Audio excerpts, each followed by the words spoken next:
તમારા પાણીમાં TDS વધારે છે, તમારે મેમ્બ્રેન બદલવું પડશે.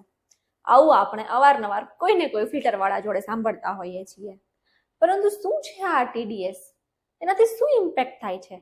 આ TDS આવે છે ક્યાંથી અને કેટલા TDS વાળું પાણી આપણા માટે સુટેબલ છે? તો TDS એટલે કે ટોટલ ડિઝોલ્વ સોલિડ્સ, એવા કમ્પોનન્ટ કે જે નરી આંખે ન દેખાતા હોય, જેમાં મેઇનલી મિનરલ્સ જેવા કે કેલ્શિયમ અને મેગ્નેશિયમ, સોલ્ટ્સ જેવા કે સોડિયમ અને ક્લોરાઇડ, અને મેટલ્સ જેવી કે આયર્ન, લેડ, ઝિંક, જેના લીધે TDS આવે છે. TDS વધવાના મુખ્ય કારણોમાં એક, નેચરલ રિસોર્સ, જમીન અને પથ્થરમાંથી મળતા ખનિજો પાણીમાં ભળી જવા, અને બીજું હ્યુમન એક્ટિવિટી, ખેતીમાં વપરાતી દવાઓ અને ઇન્ડસ્ટ્રીઝનું ખરાબ પાણી.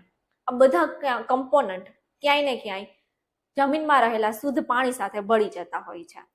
એઝ પર WHO, તમારા પાણીના TDS 300 ppm કરતા ઓછા હોય તો તે સેફ છે. પરંતુ હા, TDS ઓકે છે એનો મતલબ એવો નથી કે તમારું પાણી ઓકે જ છે. બીજા ઘણા કમ્પોનન્ટ્સ હોઈ શકે છે, તે પણ જાણવા એટલા જ જરૂરી છે.